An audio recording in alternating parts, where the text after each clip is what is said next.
प्रधान जी के जन्मदिन के अवसर पर इस परमानंद दास से जो अभी ये पार्क बनाने की जो बात चल रही है, इसमें उपस्थित भिन्न भिन्न पंचायतों से आए सभी सरपंच महानुभाव, सभी पंचायत समिति सदस्यगण, पूर्व प्रधान महेंद्र जी और यहाँ इस गांव के मुकदम हमारे जगन्नाथ जी और आए सभी मेरे साथीगण, गांव के सभी पिता तुल्य बुजुर्गगण, नौजवान भाइयों और माता शक्ति।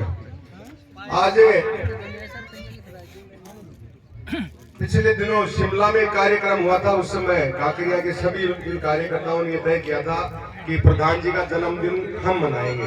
पिछला कार्यक्रम हमारे विधानसभा के पूर्व उत्तर क्षेत्र में हुआ था, ये आज दक्षिण क्षेत्र में हुआ है। निश्चित रूप से सरपंच साहब आपने कार्यक्रम बहुत अच्छा किया है और गांव के सभी लोगों ने आज प्रधान जी को आशीर्वाद देने के लिए अपनी उपस्थिति दर्ज करवाई है। राजनीति में मनीषा ने, अभी महेंद्र जी ने बताया था, मनीषा ने जो काम किए हैं उससे किसी भी विचारधारा के लोग रहे हों, लेकिन मनीषा के प्रति उनका सबका आकर्षण रहता है कि काम कर सकती है। और निश्चित रूप से इनका व्यवहार भी ऐसा है, जो लोग मुझसे राजी नहीं हो सके उनको भी इन्होंने राजी किया है। तो मैं खुद भी काम करने में ही विश्वास रखता हूँ। मैंने इस गांव में और इस गांव में क्या मैं कहूँ कि खेतड़ी में पूरी में एक कॉरिडोर जो बनाया था, आप लोगों को कभी दिमाग से सोचते नहीं हो कि यहाँ से चौरा से लेके कोपर खरकड़ा होते हैं, कोपर और कोपर से शिमला और शिमला से मेहाड़ा और मेहाड़ा से सीधा ये अपने बबाई से काकरिया, पूरे क्षेत्र में कॉरिडोर बनाया है। विकास की जो मुख्य धारा है उसके बाद में शुरू हुई है और अब जो काम चल रहा है ये भी आपने देखा है। 2007 में ये रोड बना था और उसके बाद में आज 15 साल बाद में दोबारा से ये रोड बना है। 15 साल तक कोई रोड बना, उसकी क्वालिटी कितनी अच्छी हो सकती है ये आपने देखा है। और कामों के मामले में मैंने अपने पिताजी के अंतिम संस्कार में ये संकल्प लिया था कि खेतड़ी के विकास में किसी भी प्रकार की कोई कमी नहीं आने दी जाएगी।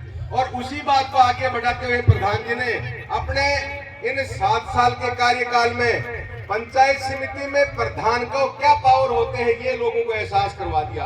आज से पहले प्रधान में एमएलए था तब भी रहे हैं, उससे पहले भी मैंने प्रधान बनाए खेतड़ी में और उनका कार्यकाल भी देखा है। लेकिन ये कभी महसूस नहीं होता लोगों को कि गांव में प्रधान भी कोई काम करवा सकता है, लेकिन इन्होंने काम करके ये साबित करके दिखा दिया कि पंचायत समिति में बजट आता है और वो सीधा जनता में लग सकता है। इससे पहले सरपंचों का और प्रधानों का ही तालमेल रहता था, जनता से उनका कोई वास्ता नहीं था। लेकिन जनता से सीधे जुड़ाव करके और जनता की जो डायरेक्ट अपेक्षाएं हैं उनको पूरा करके आपने और इस खेतड़ी में एक बहुत बड़ी लाइन खींच दी। मैं ये कहता हूँ कि राजनीति में हमेशा लाइन काटने का काम करते हैं लोग। अगर मेरे से कोई ज्यादा काम कर गया तो मैं उसको कैसे काटूं, लेकिन मनीषा ने ये साबित कर दिया कि लाइन में काटूंगी नहीं बल्कि उस लाइन को मैं दूसरी खींच के बड़ी बनाऊंगी, और वो इन्होंने करके दिखा दिया। इसलिए लोग मुझसे भी कई पूछते हैं कि आप चुनाव क्यों नहीं लड़ रहे हो। मैंने कहा भाई चुनाव का मेरा कोई पैसा भी नहीं है, मेरा कोई शौक भी नहीं है। मैं तो सिर्फ मेरे पिताजी के जब देहांत हुआ उस समय भैरव सिंह जी आए थे तो उन्होंने एक आशीर्वाद दिया था कि मालाराम जी की जो ये विकास की ज्वाला जो जलाई है इसको आपको आगे बढ़ाना है। तो मेरे को जब अवसर मिला तो मैंने पूरी कोशिश की कि टोटल 38 पंचायतें उस समय हुआ करती थी और उनके बाद में पंचायतें बढ़वा के आज 44 पंचायतें हो गई, नगर पालिका भी है। इनमें किसी प्रकार के कामों में कोई कमी नहीं आने दी। और उस काम को एक बार महिला सीट आई तो मनीषा को प्रधान सिर्फ इसलिए बनाया कि भाई मनीषा पढ़ी लिखी है और एक अवसर बेटी को मिलना चाहिए। और उस अवसर में इसने ये साबित करके दिखा दिया कि मनीषा एक बेटी ही नहीं है बल्कि इस पूरे क्षेत्र की एक विकास की आवाज है। और ये करने के बाद में हर व्यक्ति सोचने पर मजबूर हो गया। पिछले चुनाव में अभी डॉक्टर जी बता रहे थे कि भाई लोग कहते थे कि भाई प्रधान डेलीगेट कोई भी बने लेकिन प्रधान मनीषा बनेगी, तो एक लोगों की एक आवाज बन गई। इस देश में एक आवाज चली थी कि एमपी कोई बने लेकिन प्रधानमंत्री मोदी बनेंगे, तो एक आवाज जनता की बन जाती है, उसको कोई रोक नहीं सकता। बहुत से लोगों ने तरह तरह की बातें कही हैं, कोई कहता है कि इतना बजट आता है, इतना खाते हैं, इतना पीते हैं। कोई कहता है कि प्रधान में और करोड़ों रुपए का खर्चा लगा दिया। हमारे बाद अभी डेलीगेट बहुत से बैठे थे जिनकी भावना थी और जनता का जिन पे दबाव था। आपके कांकरिया में लोगों ने वोट इस डेलीगेट को इसीलिए दिए कि मनीषा को वोट दोगे तो ही आपको हम वोट देंगे, वरना नहीं देंगे। जगह जगह इसको बालाजी पर शोकन खिलाई, कभी बूट वाले बालाजी पर शोकन खिलाई। तो ये भी इसकी परिस्थिति भी थी और गांव की भावना भी थी, इसलिए इन्होंने वोट दिया है। अब उसको लोग दूसरा तूल दे दे के राजनीति को खराब करना चाहते हैं। मैं तो एक ही बात कहना चाहता हूं कि 44 सरपंच है, अगर कोई भी सरपंच अपनी अंतरात्मा से ये कहते कि मैं 7 साल में मनीषा को मैंने चाय भी पिलाई हो, घर पे चाय पिलाने, ब्याह शादी में पिलाने अलग बात है, लेकिन पंचायत समिति में जाके कोई ये कहते कि 1 रुपए का भी कोई हमने रिश्वत का काम किया है या दूसरे कोई तरीके से कोई दबाव बनाया है, पंचायतों में भी हम दबाव नहीं बनाते। और मैं विधायक रहा, आज आपके बीच में कहना चाहता हूं कि कोई व्यक्ति राजनीति में काम करने वाला पूरे राजस्थान में ये कह दे कि 5 रुपए दाताराम ने कभी लिए होंगे तो राजनीति करना ही छोड़ देंगे। उस दिन हमारा राजनीति व्यवसाय नहीं है, हमारा तो एक परंपरा है। जो जन सेवा मेरे पिताजी करते करते यहाँ से 4 बार एमएलए रहे और जन लोगों ने उस समय कहा कि मालाराम जी चले गए, लेकिन अब हमारा कौन संभाल करेगा, हमारी कौन देखभाल करेगा। उस समय मेरी तो 20 साल की उम्र भी नहीं थी, लेकिन लोगों ने जबरदस्ती और राजनीति के लिए प्रेरित किया। नहीं, मैं तो साइंस का स्टूडेंट था, कहीं अच्छी नौकरी करता और भैरव सिंह जी का वरदस्त था। अगर वो मैं चाहता क्या मतलब वो मेरी इच्छा नौकरी की होती, लोगों की सेवा करने की नहीं होती, तो कोई भी नौकरी लगा सकते थे। लेकिन सिर्फ सेवा के भाव से जो राजनीति की है उसको मनीषा ने निरंतर बढ़ाया है। इसलिए कई लोग कहते हैं इस बार मनीषा लड़ेगी कि आप लड़ेंगे। मैंने कहा कि जनता की जो आवाज है वो ही लड़ेगा, इसके अलावा दूसरा कोई विकल्प नहीं है। और जनता जिसको चाहेगी उसको विधायक बनेगी। वो कहते हैं होई सोई राम रच राखी, ये तो भगवान ने तय कर रहा है किसको बनाना है। इसलिए लोग आलतू फालतू की बातें करके एक भ्रम पैदा करते हैं, उनसे हटके और सिर्फ विकास पे ध्यान दें तो काम करने के अवसर बहुत है।